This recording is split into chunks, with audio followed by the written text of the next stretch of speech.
You know, people say that Japan is a country of super contradictions, and this is the reason, right?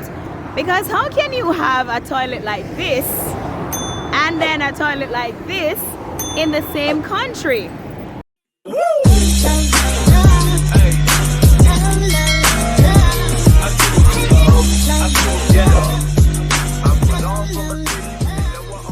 Hello, I'm Stevie and welcome to my channel. So I'm doing some walking today. I don't even know where I'll end up, but I do plan to go to the park. And I just want to talk about some of the things that I still can't get used to living in Japan, even though I've been here for almost 2 years. So let's talk about the top 5 things that I still can't get used to living in Japan. Let's go. Okay, so if there is one thing that the Japanese have definitely mastered, it's how to make the best out of every single inch of space. I mean, they will just pile an entire complex into a small square footage and then just pile on top, pile on top, pile on top until the entire thing reaches the sky. And I'm not saying that they're not doing this for a valid reason. I'm just saying that it is so damn hard to get used to, because the apartment spaces are so crammed.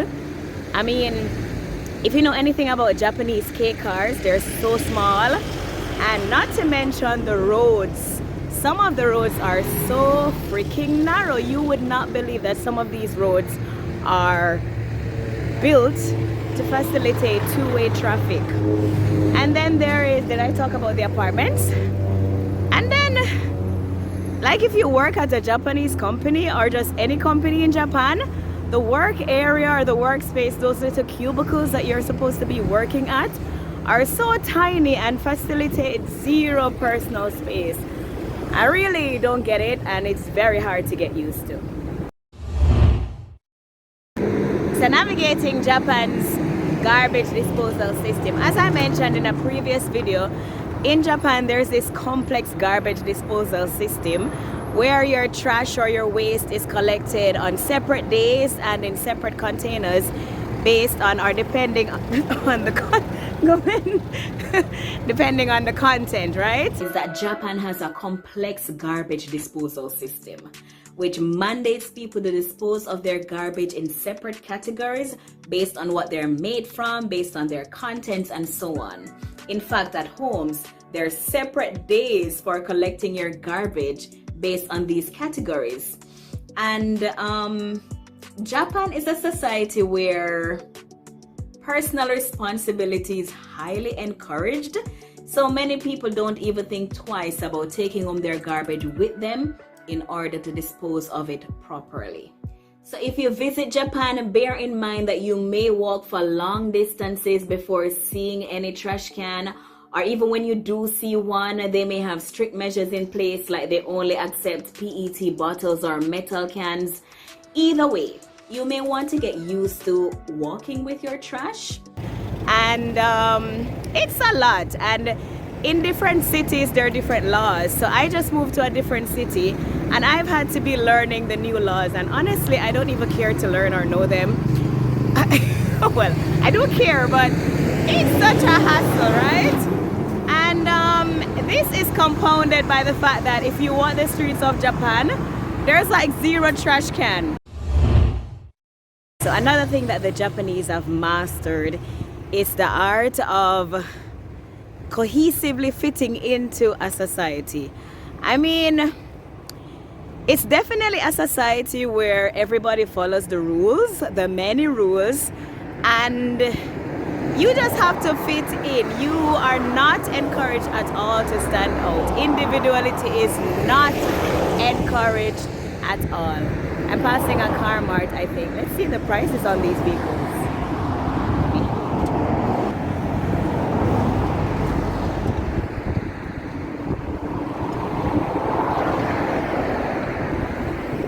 A nice one.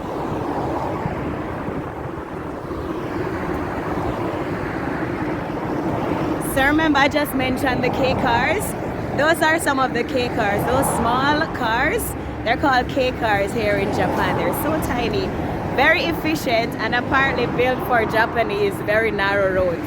But when I talk about zero individuality, I mean, like, in Japan, everything is done the same way, or one thing is done by everybody in the same way. So if you're cooking curry and you go to like 5 different houses, the curry will be cooked the same way.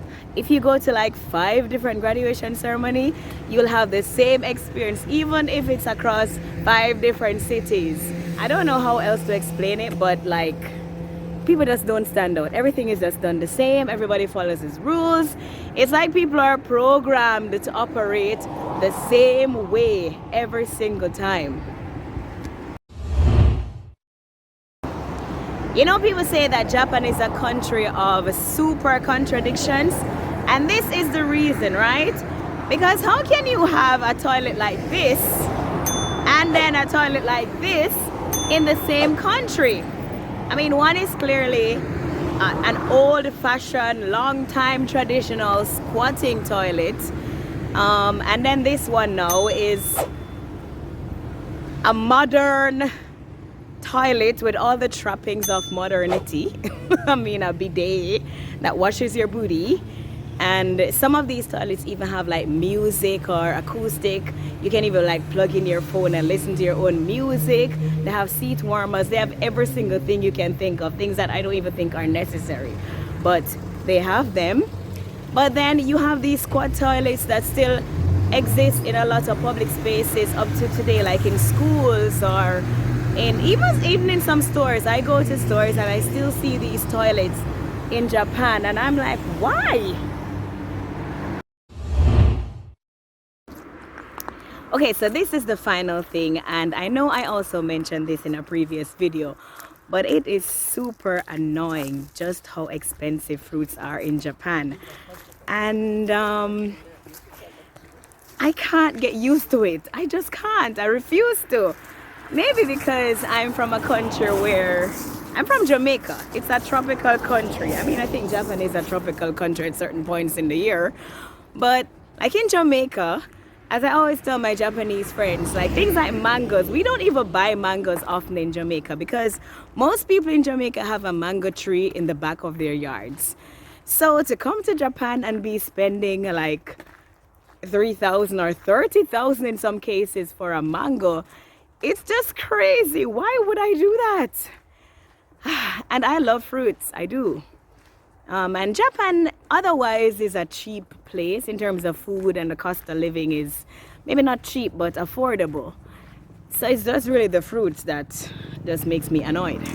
I must say though that the space that is lacking in your apartments and in other places, the Japanese people really make up for it in making nice large parks like these. We can just come and sit and relax. It's one of those things that I really love about Japan. But those are the top 5 things that I still can't or still refuse to get used to living in Japan, even though I've been here for about 2 years. Thank you so much for watching. Thank you for supporting my channel, and please continue to do so, and I hope I'll see you in another video. Bye.